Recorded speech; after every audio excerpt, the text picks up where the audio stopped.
بسم الله الرحمن الرحيم الحمد لله رب العالمين والصلاة والسلام على أشرف الأنبياء والمرسلين محمد رسول الله صلى الله عليه وآله وصحبه وسلم تسليما كثيرا بعد. My dear brothers and sisters, in our lesson of living Islam, may Allah subhanahu wa ta'ala bless you. The purpose of all of this is for us to be able to live our lives according to the beautiful deen, the beautiful religion, the beautiful way of life. Do remember, when we say deen, what is deen? Deen is not just a set of rituals. Deen is the whole gamut of it, which is everything to do with life. And so, therefore, in this beautiful deen, Allah subhanahu wa ta'ala showed us what we must do and how we must live our lives, right? Now,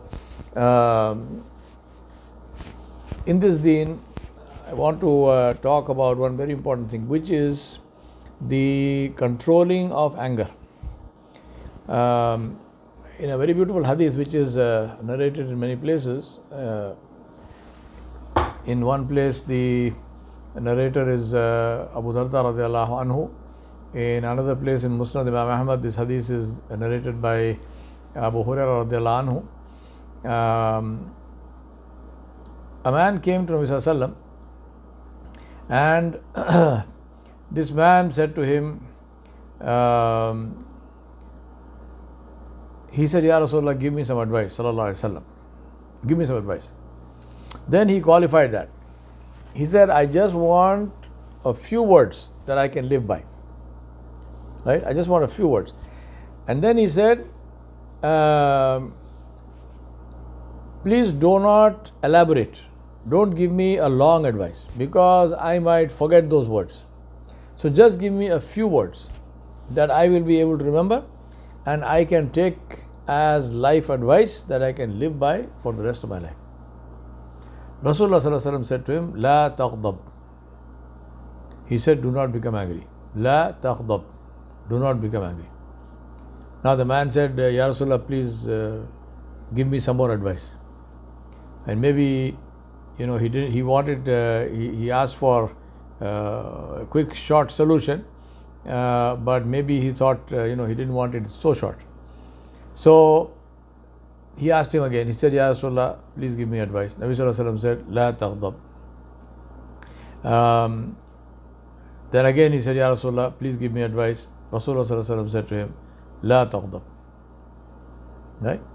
Now, this hadith is also in Sahih Bukhari. Now, he said, do not become furious and angry. My brothers and sisters, if you think about this,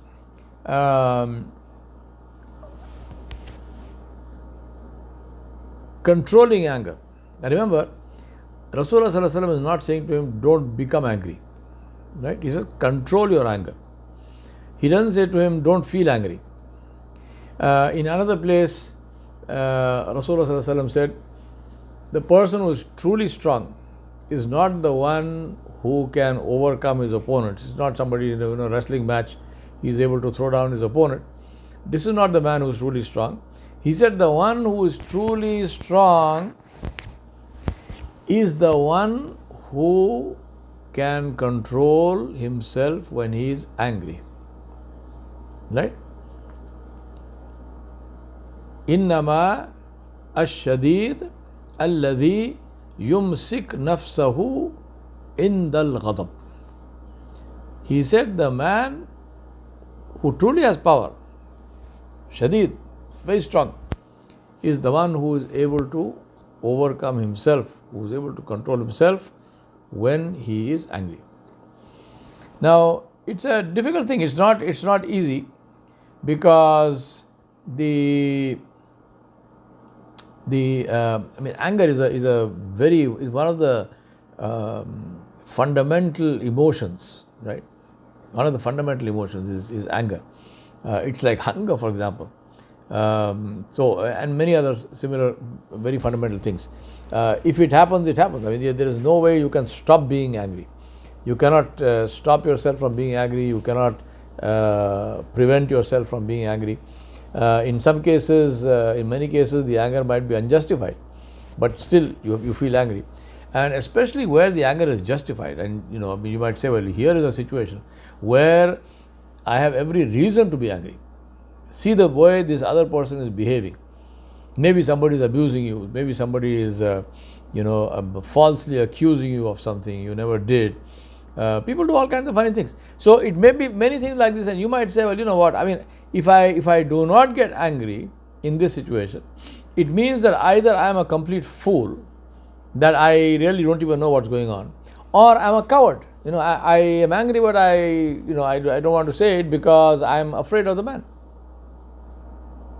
So feeling anger is a natural emotion. But what is Islam teaching us? Islam is saying, feel the anger. If it is justified, yes, it is justified. But do not give in to that anger and do not behave in ways which are negative. One of the most important things to understand, and I think this is a good deterrent for those who get angry, which is, just think of the consequences of that. So once you are angry, and once you're finished, you're raving and ranting, once your anger has been thrown out, then what happens? Now you see destruction all around you, because now you have hurt somebody, you have cursed somebody, you have offended somebody, the other people are now angry with you, and so on and so forth. And what happens? If you have any shame at all, right? If you have got any shame at all, then you will then go and apologize to those people. So you have to go now and humiliate yourself in front of people and say, you know what, I'm extremely sorry, somehow I lost my temper, blah, blah, blah. Now my point is, why would you want to subject yourself to that humiliation? Why? So at the time when you become angry, a good idea is to remind yourself and say, now hold on a second, if I express this anger in a negative way, then I am going to have to go and make up all that, and that is not worth the trouble. So whatever release I get from expressing this anger, whatever release I get from raving and ranting and shouting, it is better for me to control that. That is easier than going later on to the same people that I was shouting at, and then begging them and saying, please forgive me, and so on and so forth. Now if you don't do that, there are other consequences. Now you might say, well, I don't care, I will not apologize. Don't apologize. Then what happens? Then there are other consequences, which might be worse. So that is why it's a very important thing to be clear in your mind about this, and not and not express this anger in a bad way, right? My brothers and sisters, it is very, very important to be clear in your mind about these things. Now, one of the very beautiful stories of the Sirah with regard to anger and so on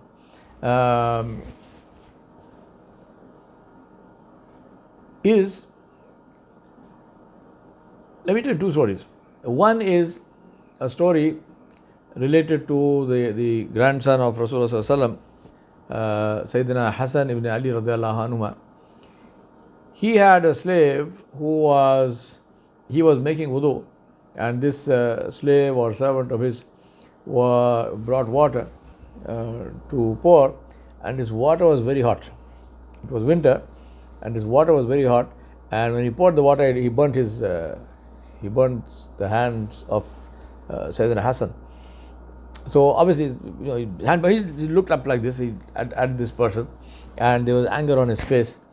But subhanAllah, people were, even the servants and so on, in terms of religious knowledge, they were people with knowledge and people with wisdom. So this was a slave, and the slave suddenly saw his master, getting angry. So he recited this ayah. He said, "Alladhina yunfiquna fi sarra'i wa dharra'i." This is the ayat from Surah Al-Imran, which Allah subhanahu wa ta'ala says, these are the people who spend when they have less and when they have more. وَالْكَاظِمِينَ الْغَيْظِ, right? وَالْكَاظِمِينَ الْغَيْظِ. These are the people who swallow their anger. So when he said وَالْكَاظِمِينَ الْغَيْظِ, Sayyidina Hassan kept quiet. He didn't say anything. Then the man decided to say something more. So he said, وَالْعَافِينَ عَنِ النَّاسِ.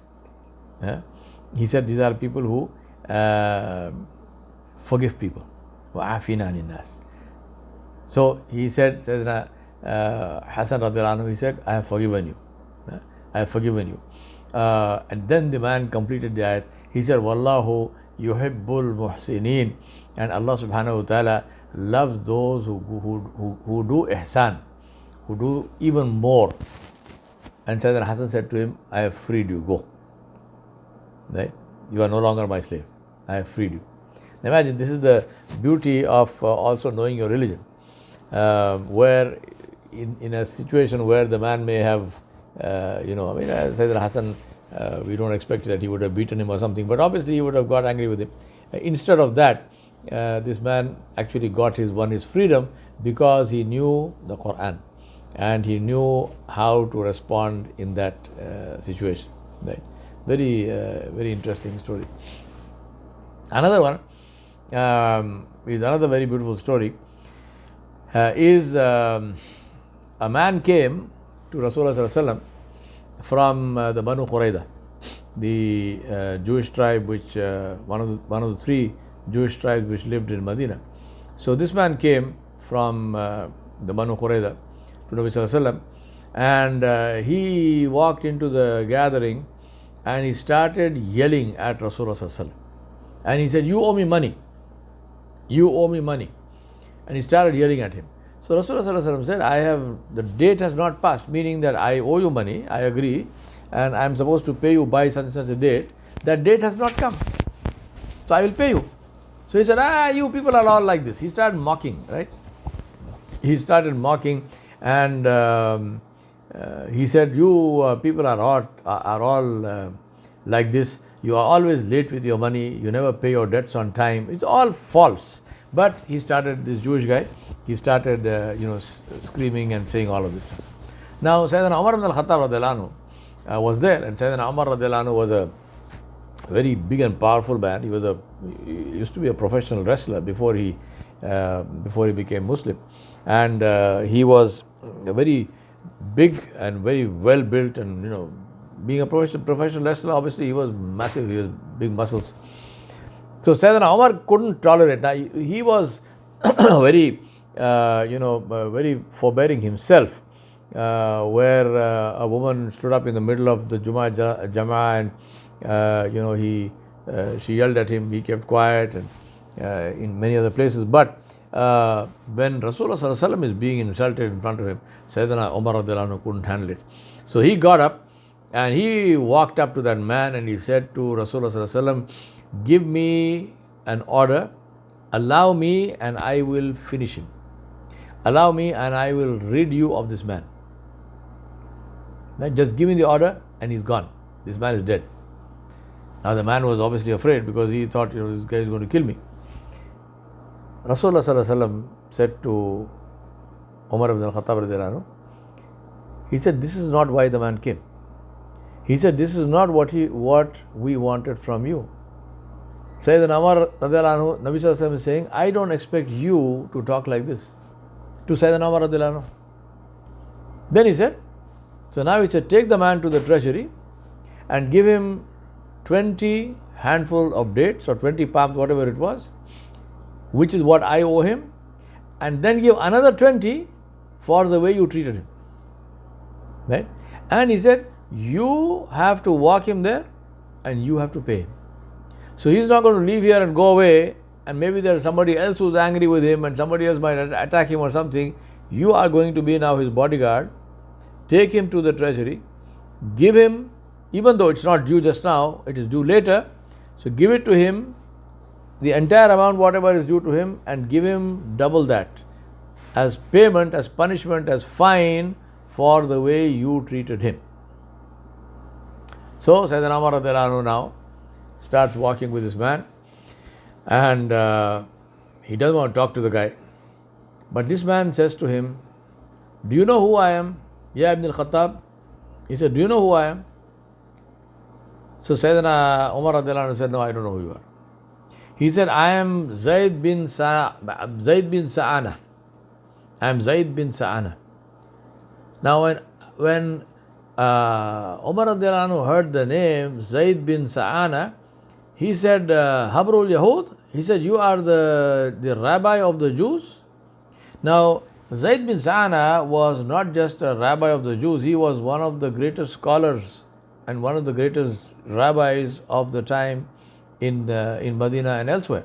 Right? He's a very famous man. So he said, I am Zayd bin Sa'ana. Sayyidina Umar said, Anta Zayd bin Sa'ana, Habr means rabbi. He says, Habrul Yahud? The man said, yes. So Sayyidina Umar radiallahu anhu said, then why did you behave like this? Why did you behave like this? Now, meaning that you are a person with a reputation. You are a well-known person. You are known as a noble and dignified person. You are a scholar of your religion. You are a rabbi. We've heard about you. We respect you. Why did you treat Rasulullah sallallahu alaihi wasallam in this manner? Right? So he says, why did you treat Rasulullah sallallahu alaihi wasallam in this manner? The man said to him, I did this for a reason. He said, I was looking for the signs of prophethood in our book, in the Torah. And he said, I found all of them in Muhammad sallallahu alaihi wasallam, except this one which I had to test. Right? So Sayyidina Umar said, what is that? He said that Yasbiqu hilmahu jahla. His forbearance, his sabr, his self-control is more than his jahl. And jahl they didn't use, the Arabs used to use jahl meaning ghadab, meaning anger. Right? So he said, now how do I find this out without testing? So he said, I wanted to test and see, because this is the only sign of prophethood that I was not able to find. Not because it's not there, but because I had to test it. And I had not tested, so I didn't know. And that is, Yasbiqu hilmahu jahla, that his hilm is more than his anger. His sabr, his self-control, his dignity is more than his anger. I had to test it out. So Sayyidina Umar said, so now what? He said, now, Ashhadu an la ilaha illallah wa ashhadu anna Muhammadan Rasulullah. So Zayd bin Sa'ana, radiallahu anhu, he was the second great rabbi of Medina to actually accept Islam after Abdullah bin Salam, radiallahu anhu. Abdullah bin Salam was the first one to accept. And then Zayd bin Sa'ana was a wealthy man. So he then dedicated half his wealth to sadaqah. So half his wealth he gave away in charity. Right? And then he said, I will make Umrah when the time presents itself.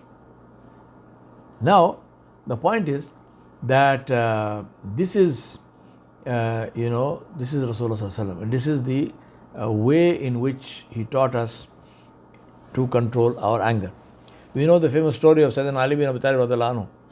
In the middle of battle, now see the kind of tarbiyah these people had, see the kind of self-control they had, right? So Sayyidina Ali bin Abi Talib radiallahu anhu is in the middle of battle, and he was he was in the middle of battle. The enemy was in front of him. He picked up this enemy, threw him on the ground, and he had his sword in his hand, and he was about to kill the man. He was on his chest. Sayyidina Ali was on this man's chest like this, and he was going to take his head off when the man spat at him. Right? He spat in his face. Sayyidina Ali immediately stood up. He left him. He stood up. Now the man stood up. He's astonished. He said, what happened? He said, what happened? You were going to kill me just now. Now what happened? You got up. Sayyidina Ali radiallahu anhu said, I was fighting you for the sake of Islam. Right? This was a battle between you and me, and this was between Islam and you came to attack us. So I was fighting you for the sake of Allah. When you spat at me, my ego came in, I got angry, which means now if I had killed you, I would be killing you for myself. I would be killing you to satisfy my ego. He said, I can't do that. I cannot do that. The man said, this is your religion? He said, yes. The man said, Ashhadu an la ilaha illallah wa ashhadu anna Muhammadan Rasulullah. My brothers and sisters, Islam came into this world and Islam spread by the actions of people, by the behavior of people. Right? Now, another beautiful one of how Rasulullah used to behave with people. One day, Nabi Sallallahu Alaihi Wasallam had some guests. So,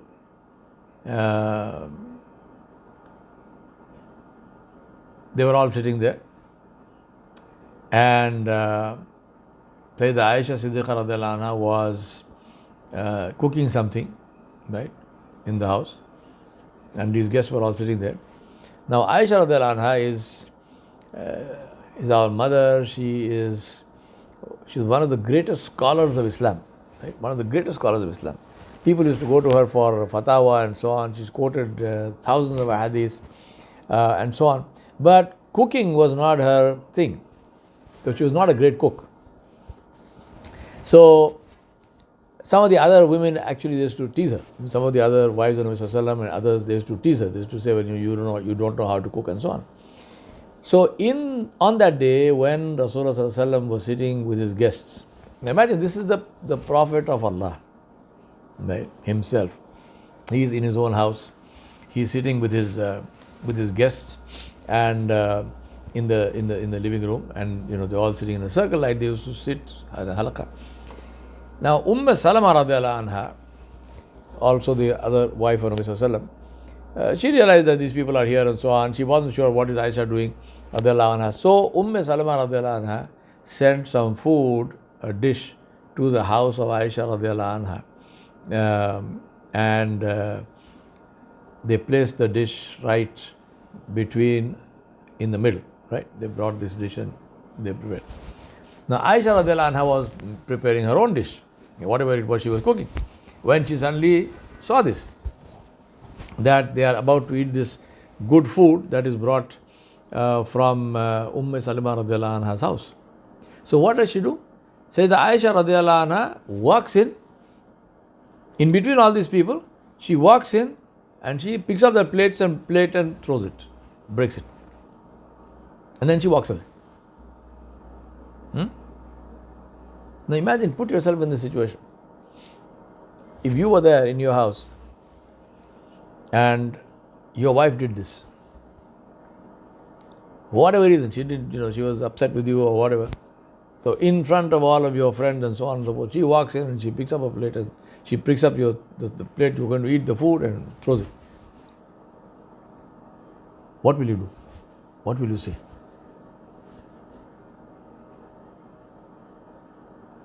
So now there is this complete dead silence. Everyone is totally shocked. They don't know what to say, because this is not just the wife of the Prophet ﷺ, she is the mother of the believers. So this is the issue of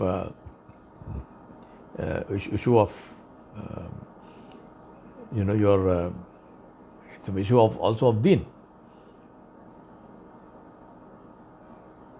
So the Sahaba are all dead silent. They are just waiting to see what is the Prophet ﷺ going to do. Is he going to shout at his wife? Is he going to berate her? Is he going to shout at her in front of them? Is he going to get up and go inside and whatever, correct her or something? What does he do?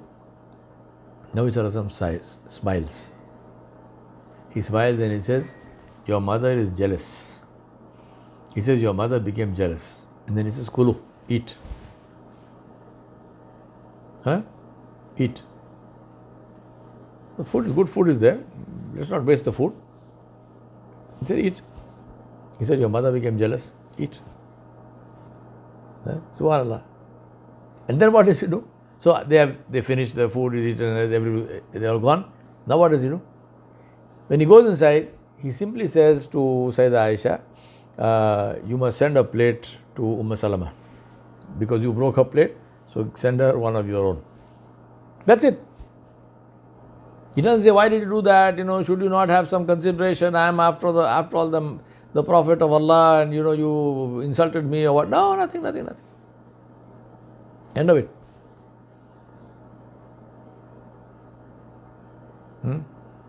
End of it.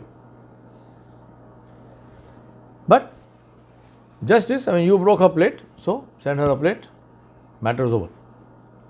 My brothers and sisters, really think about this and say that if we were in her place or if we were in his place, sallallahu alaihi wasallam, what would we be doing? Think about this. What would we doing, and what is it that what would happen to us? Now, so this man, Nabi Sallallahu Alaihi Wasallam says to him, La taghdab, don't get angry, don't get overcome with anger, right? Abu Dharr Ghifari radiallahu anhu says that now I'm teaching you some, Nabi Sallallahu Alaihi Wasallam also told us some antidote for this. And Abu Dharr Ghifari radiallahu anhu also was one of these people who was on a short fuse. So Nabi Sallallahu Alaihi Wasallam taught him ways to deal with his anger. Right? Anger management is a big issue. For a lot of people, who are a lot of people who are good people, but that's why Rasulullah Sallallahu Alaihi Wasallam said anger is a form of madness. It's not just a simple thing. It's like a form of madness, because when you lose your temper, you're completely your brain goes dead, right?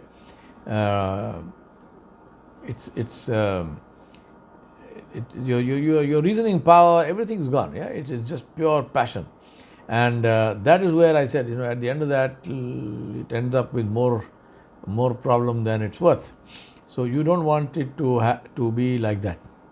So Abu Dharr Ghifari radiallahu anhu, Nabi Sallallahu Alaihi Wasallam gave him a lot of advice about anger, what to do. So one of the things which Rasulullah Sallallahu Alaihi Wasallam taught Sayyidina Abu Dharr Ghifari radiallahu anhu, he said that if you get angry, he said, if you are standing, sit down. If you are standing, when you get angry, if you are standing, he said, sit down. And he said, if you are sitting, lie down. This is something which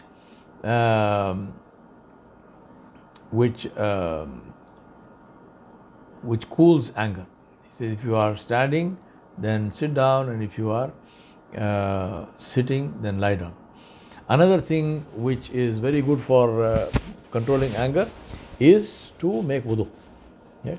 So you're not making wudu because your wudu broke, and it's not that your wudu breaks if you get angry, no, but just to control the anger.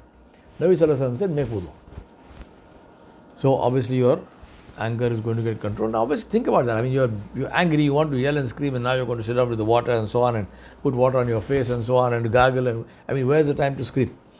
So by the time you finish your wudu, and this is ibadah, you're going to get reward for it as well. Your anger is under control, inshallah. For other people around, Nabi Sallallahu Alaihi Wasallam said, if you find the situation where somebody is getting very angry and so on, he said, call the adhan. Because anger is from shaitan, and when the adhan is called, shaitan runs away. So he said to other people, he said, call the adhan. Right?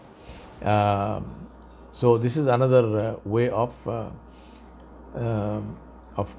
controlling our anger. My brothers and sisters, it is very, very important for us to think about this and say, now, in this case of anger. Let me then go to the next step, which is that if you want to succeed in this, then one of the key things to do is to try to identify the triggers. What is it that triggers your anger? Because not everyone gets angry about the same things. Maybe don't. Different people have different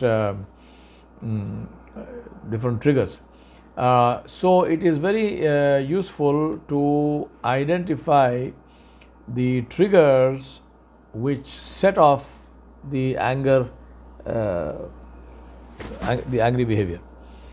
Different people have different triggers. It's very important for us to identify that and say what is the thing that I must do. Yeah. Now, in the case of Abu Dharr Ghifari radhiyallahu anhu, let me tell you the story which I have said, I mentioned earlier also, which shows a few things.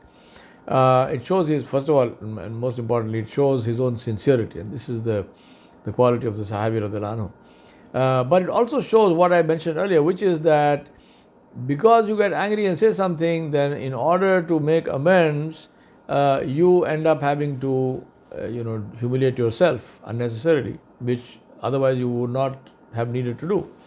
So Abu Dharr Ghifari radhiyallahu anhu one day got upset with Sayyidina Bilal radhiyallahu anhu. Bilal bin Rabah radhiyallahu anhu, one of the greatest of the Sahaba of Nabi sallallahu and particularly close confidant of Nabi sallallahu. He got angry with him and he called him. He said, "You are the son of a black mother." Now, obviously, Sayyidina Bilal's mother was African; she was black. But the way Sayyidina Abu Dharr Ghifari radhiyallahu anhu said that, obviously, he didn't mean that as a compliment. So Sayyidina Bilal got upset quite rightly, and he complained to Nabi sallallahu. So Sayyidina Rasulullah sallallahu called Abu Dharr Ghifari radhiyallahu anhu and he said, "Have you gone back to the days of Jahiliyyah? I mean, what behavior is this? Why must you use language like this?" So Abu Dharr Ghifari radhiyallahu anhu, now he went to Sayyidina Bilal and he profusely apologized to him. Now this is where I am saying, see the sincerity of the Sahaba radhiyallahu anhu, of both of them. So he went to him, he profusely apologized to him. Then he said, "I am going to lie down on the ground, I will put my face like this, I want you to stamp on my face with your shoe." Right? I will put my face on the ground, I want you to stamp on my face with your shoe. Sayyidina Bilal radhiyallahu anhu said, "No, I will not do anything like this. So forget it. You apologize to me, that's enough. Alhamdulillah. I have forgiven you, matter is over." Sayyidina Abu Dharr Ghifari, and he said, no, I have to make amends. I don't want to be in trouble before Allah subhanahu wa ta'ala. So you must do this. And he kept on insisting, and Sayyidina Bilal absolutely refused. He said, I'm not going to do it. So he said, so Sayyidina Abu Dharr Ghifari then again got angry. He said, I am going to complain to Nabi sallallahu. So Sayyidina Bilal said, "Subhanallah, this is good. I mean, you got angry, you got yourself into trouble, and now you are getting angry again about this, your request or whatever you want to call it, because I will not do it." He said, "You want to complain, but I am not going to do it." Now, the point I am making here is that, of course, we hugely respect the sincerity of the Sahaba, but also it's a point to remember that the problem happens because we are unable to control our anger. If we are able to control our anger, we don't get into this problem in the first place. Right? We don't get into the problem. But if you don't control your anger, then of course this can become a masala for all of us. My brothers and sisters, so think about this and say, how do I come to identify what are my triggers? Now, one of the ways, in many cases, it is difficult sometimes to identify these things for yourself, and one of the greatest and most helpful things is to ask somebody else. So ask people. Usually those of your nearer and dearer ones are the ones who often become the sufferers of your passion, your anger. So ask them and they say, "Please tell me, what is it that I do? What triggers me off?" This kind of a conversation of seeking this feedback has a very positive effect because it's a two-way thing. It also alerts others that they might sometimes unconsciously be doing things which make you angry. But that's not the reason you ask. You're not saying, well, let us identify what is the stuff you do so that you can stop doing it. No. You are saying, I want to identify this, so I will control my anger. I will not allow myself to become angry even if you do that. But the positive fallout of such a conversation is two ways, because what happens is that the other person also realizes that, okay, we both need to live in harmony in this place.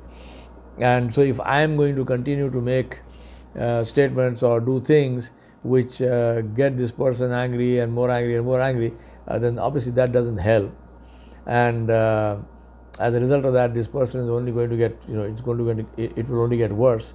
So instead of that, let me also try to be more considerate and not do those things which unnecessarily irritate my partner or whoever you are, whether it's a relationship between spouses or parents and children or whatever, right? So it has a very nice positive effect if you both sit down. My suggestion to you would be sit with a pen and paper. Right? Sit with a pen and paper. Write down the things that trigger your anger. Then identify the places, the actual physical locations where these triggers happen most often. Right? This is really worth some effort, believe me. You will be a much happier person if you do this. So say that this is something which I get angry in this place. I get angry when people do this, and that happens in such and such a place. Whatever is that place, right? Whether it's in the office, during your tea break, in the parking lot, in the toilet, or wherever, right? What is it that makes you angry? What are the triggers? And physical location where this kind of thing happens. Then you have some options. First option is, as far as possible, try to avoid those physical locations. Just don't go there. Don't go there. If you don't go there, you don't see what's happening, and your anger doesn't happen. Second thing is, if you have to go there, because some places are not avoidable, then what you do is you make sure you go there, but you go there with this awareness to say, this is where things generally go wrong. So let me be clear in my mind, and when I'm in this place, let me watch myself. So make a note of that. Keep a note of that. And then keep track of what happens thereafter. Right? I want to end with a very nice teaching story. The story is that there was this young boy, a little boy, not very little, but maybe 10 years old or something, who had an anger problem. He had an anger problem. He used to rave and rant and scream and go ballistic and all kinds of problems. And it became a big issue. It became a big problem in the school, became a big problem at home, and so on and so forth. Teachers complaining and threatening to throw him out of school. So one day his father called him and he gave him a bag of nails and a hammer.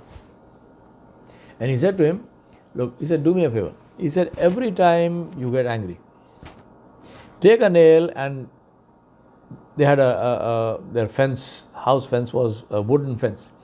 He said, go and hammer a nail in that fence. Anytime you get angry, take a nail, knock it in the fence. Until this bag of nails is over or your anger is controlled, whichever. So the boy said, okay. Now, few days passed, few weeks passed, and he would get angry and he'd go hammer a nail. He'd get angry, he'd hammer a nail. So after that, some time passed, few weeks, this boy decided that, okay, now I think I have control over my anger. I am not getting angry like this anymore. And even if I get angry, I am able to control myself. So he came back to his father. He said, Daddy, here is a lot of the nails are still there. Here's the nails, here's the hammer. I think everything is under control. And here is what you gave me back to you. Father said, no, hold on. He said, now what I want you to do is, go and pull out all those nails. Right? The hammer has this nail puller at the back. He said, take this, go and pull out all the nails that you knocked in the fence. So he said, okay.